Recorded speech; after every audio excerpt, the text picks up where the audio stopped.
welcome to the deep dive. Okay, if you're wading through ACCA financial reporting, FR, and maybe finding Chapter 10 a bit tricky, well, you're in the right place. Absolutely. We're really focusing today on one specific but super important area, investment properties. And we're using the best sources, right? The official ACCA FR syllabus and study guide, the latest one, Sept 2025 to June 2026. And we've also got this really helpful visual summary of Chapter 10. Yep, straight from ACCA.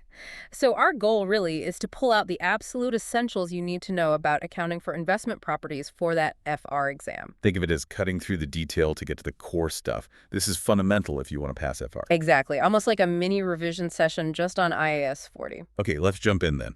The visual overview says Chapter 10 is all about one thing, to describe the accounting treatment of investment properties. Simple goal. So, where do we kick off? Well, the absolute starting point has to be understanding what an investment property actually is. The whole standard, IAS 40, really hangs on this definition. IAS 40. Okay. And the first point on our visual is the nature of investment property. What's the vibe here? What's the main idea? The main idea, the absolute core, is why you hold the property. That's the decider. An investment property, it's held to earn rent or for capital appreciation. Hoping its value goes up, or maybe a bit of both. Right. So it's definitely not a building the company actually uses for its own business, like not the factory or the head office. Exactly. The definition specifically rules that out. It's not for use in producing goods, supplying services, or for admin purposes. If it was, well, then you'd be looking at IAS 16, property, plant, and equipment. Okay, first big difference, purpose. And it's also not something you've built just to sell quickly, like a house builder. Correct again. It's not held for sale in the ordinary course of business. That would be inventory, probably under IAS 2. Investment property is about holding it for the longer term, getting that return through rent or value growth.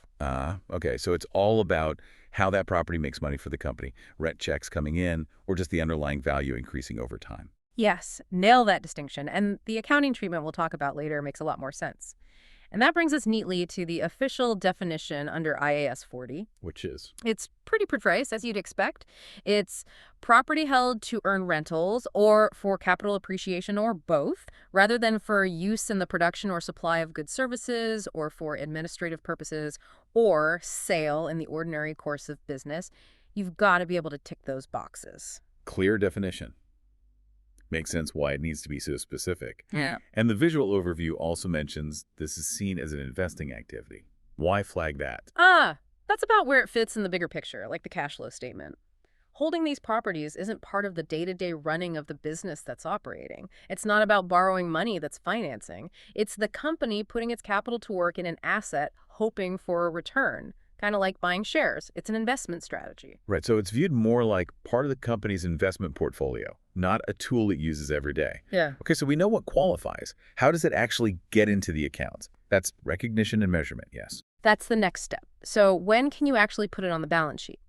IAS 40 uses the general recognition rules you'll know from elsewhere, like Section A2 in the study guide. Which are? You recognize it when, 1, it's probable that future economic benefits, the rent or value increase, will actually flow to the company, and 2, you can measure its cost reliably. Standard stuff for recognizing any asset, really. Future benefits, measurable cost. Exactly. No surprises there. The basic principles apply. Now, initial measurement. What number do you put down on day 1? IAS 40 says measure it initially at cost. Okay, cost. Does that just mean the purchase price? Or does it include things like, the lawyer's fees, stamp duty, agent commissions, all those extras? Oh, yes, absolutely. Cost includes those transaction costs. Basically, any cost directly linked to buying the property and getting it ready for its intended use as an investment property gets included in that initial cost figure. Right, purchase price plus all those directly attributable costs. Yeah. Got it. What about money spent later, after you've bought it and it's on the books, expenditure after initial recognition? This follows the same kind of logic we see for other non-current assets, like under IAS 16.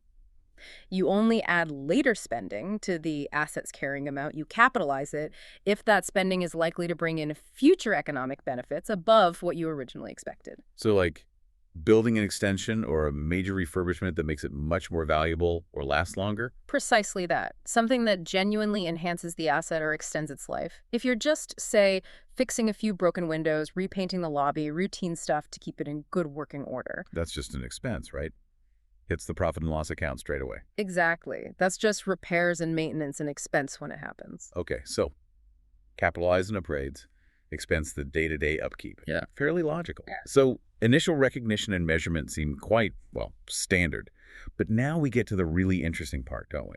The bit that makes investment properties different. The visual flags this as measurement after recognition. Yes, this is absolutely central to IAS 40. It's probably the most tested area. Because, unlike many other standards, IAS 40 gives companies a choice, an accounting policy choice for how they measure investment properties after that initial recognition. A choice. Okay, that always makes things more complex. What are the options? Two distinct models. You can choose the fair value model or the cost model. And crucially, whichever model you choose, you generally have to apply it to all your investment properties. You can't usually chop and change between properties. Right, consistency is key.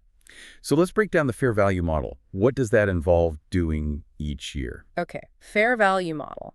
At every reporting date, so at the end of each financial year, typically you remeasure the property to its current fair value.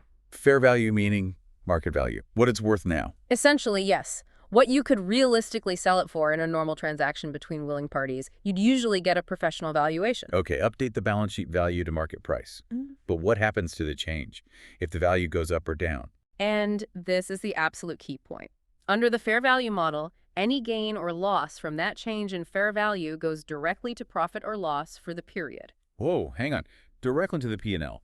So if my property value jumps by £500,000 just because the market's hot, even if I haven't sold it, that $500,000 boosts my reported profit for the year. That's exactly how the fair value model works. Remember, we said it's an investing activity. This model treats the value change as part of the investment return for the period, just like the rent received, which is why it hits the income statement. That's massively different from, say, revaluing your head office under IAS 16, isn't it? Where the gain usually goes that revaluation surplus thing in equity. Precisely. Under IAS 16's revaluation model, gains typically go to other comprehensive income, OCI, part of equity. They don't usually inflate the main profit figure. IAS 40's fair value model hitting the P&L is a huge difference. Okay, massive difference noted. Fair value means market changes hit profit, which could make profit figures quite volatile, I guess. It certainly can, which leads us to the alternative, the cost model. What's that about? The cost model is much more like the traditional way we account for property, plant, and equipment under IAS 16's cost model. After you first recognize it, you carry the investment property at its original cost, minus any accumulated depreciation and minus any accumulated impairment losses. Ah, okay. So under the cost model, you actually depreciate the investment property building over its useful life, just like a factory or an office. Correct. You calculate and charge depreciation each year. And you also need to test it for impairment if there are signs its value might have dropped significantly below the carrying amount. So with the cost model, the day-to-day market fluctuations don't really touch the carrying value on the balance sheet unless there's impairment. Exactly. Market value changes don't get recognized routinely and certainly don't flow through profit or loss unless you sell it or write it down for impairment. Okay, so two very different pictures. Fair value. Balance sheet reflects current value. P&L shows market gains losses, potentially volatile. Cost model. Balance sheet shows historical cost, less depreciation, might not reflect current value. P&L is more stable, just shows depreciation impairment. You've got it. And understanding the impact of that choice is vital for analysis and for the exam. Right. Now, the visual overview also mentions transfers. What happens if you change how you use a property? Good point. Transfers are when a property's use changes, moving it into or out of the definition of an investment property. Like you stop renting out a building and decide to use it as your own warehouse. That would be a transfer out of IAS 40? Exactly. From investment property under IAS 40 to owner-occupied property under IAS 16. Or maybe the other way around, you move out of your old office and decide to rent it out instead. That's a transfer into IAS 40. And the accounting for that transfer. It's tricky. Depends on the models involved. It does. IAS 40 has specific rules for how to handle these transfers. It dictates how you determine the property's value or cost at the date you switch categories. Sometimes it involves a fair value measurement at the point of transfer, even if you use the cost model elsewhere. You need to look up those specific rules. Okay, detailed transfer rules, definitely something to revise. What about when you finally sell the property? Disposals. Disposals are fairly straightforward, actually. It's consistent with how you'd treat selling any other non-current asset.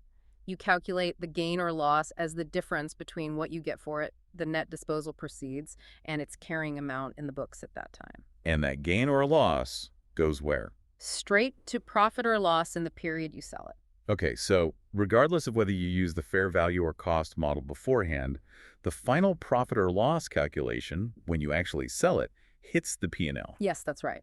Under the fair value model, previous gains losses already went through P&L, but the final calculation at sale still goes through P&L too. Makes sense. And one last point in this section. Change in model. Can companies just flip-flop between fair value and cost whenever they fancy? Oh, definitely not. IAS 40 is very strict here. You can only change your accounting policy switch models if the change results in providing financial information that is more relevant and more faithfully represented. Which usually means. Well, think about it. Fair value is generally seen as more relevant for an investment property. So changing from fair value to cost is almost impossible to justify under the rules. It's seen as providing less relevant information. But changing from cost to fair value might be okay. It might be justifiable, yes, if you can argue it provides better information, but it's still a change in accounting policy, so you need a solid reason and have to apply it properly. It's not a casual switch. Okay, so switching to fair value is plausible. Switching away is highly unlikely. Got it. That seems to cover the main accounting treatments. The last section on the visual overview is disclosure. Why are disclosures particularly important here? Well, because of that accounting policy choice, mainly.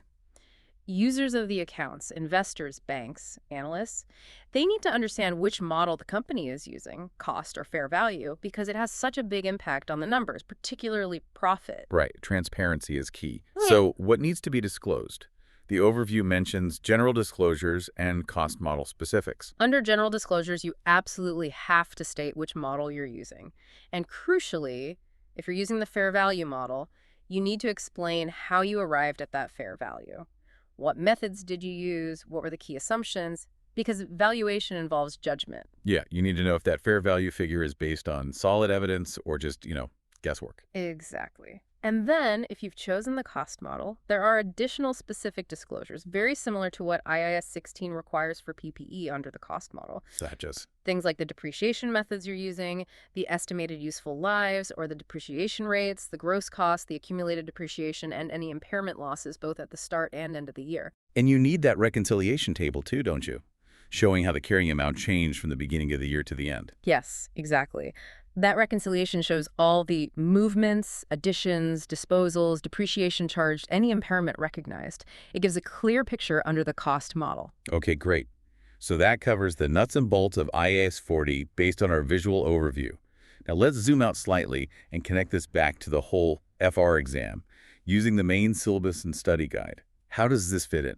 Right, this isn't just some obscure corner. Looking at the FR syllabus, page 6, this whole topic, accounting for investment properties, sits right within Section B, accounting for transactions and financial statements. That's a huge chunk of the exam syllabus. And what level of understanding do you need?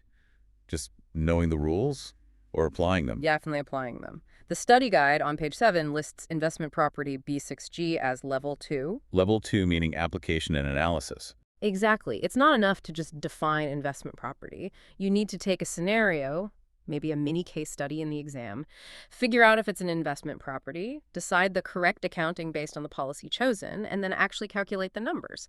You might need to work out the initial cost or the depreciation charge or the fair value gain or loss or the profit on disposal. So practicing questions where you have to apply the IAS 40 rules is absolutely essential. Where might we actually see this tested in the exam format? Well, according to the syllabus guidance on examining techniques, pages 14 to 15, IAS 40 could definitely pop up in the objective test questions in Section A or Section B, maybe asking about the definition or initial measurement or the P&L impact of the fair value model versus the cost model. Short, sharp questions testing specific knowledge. Yes, but it's also very suitable for the longer constructed response questions in Section C. You could easily get a question asking you to prepare parts of the financial statements, like an extract of the P&L or balance sheet for a company that owns investment property. You'd have to apply IAS 40 correctly alongside maybe IAS 16 for its other assets. Or you might get a scenario where management has done something, maybe treated a property incorrectly, and you have to critique their treatment using IAS 40 explaining what they should have done. Ah, okay. So it could be calculation-based within statement prep, or more discursive, explaining the rules and applying them to a specific situation. Precisely. Remember, FR tests your understanding of the principles and concepts and how you apply them to practical situations. IAS 40 is a perfect example of that. Fantastic. That really clarifies its importance. Mhm. So just to recap, we've journeyed through Chapter 10. Yeah. We defined investment property, looked at getting it onto the books initially, dived into that crucial measurement choice, afterward the fair value versus cost model showdown, touched on transfers and disposals, and covered the key disclosures, and we've seen exactly why this matters for your FR exam. Absolutely. Getting to grips with IAS 40 is non-negotiable. It's a specific standard, it's clearly examinable, and it builds on those fundamental accounting ideas you need to know. It really does. Okay, as you go off now and tackle those practice questions, here's something to mull over, a final thought, connecting this to financial analysis, which is also part of FR Section C, page 10. Go on. Imagine you have two identical companies, same properties, same market conditions. But Company A uses the fair value model for its investment properties, and Company B uses the cost model. If property prices rocket over 3 years, think about how wildly different their reported profits and their balance sheets might look. How does that affect your ability as an analyst to actually compare their underlying performance? That's a great point. It really underscores how much accounting choices can influence the numbers we see and why just looking at the bottom line profit figure isn't always enough. You have to dig into the policies and the disclosures. Food for thought. Right, thank you so much for joining us on this deep dive into investment properties. Hope it was useful. Good luck with your studies.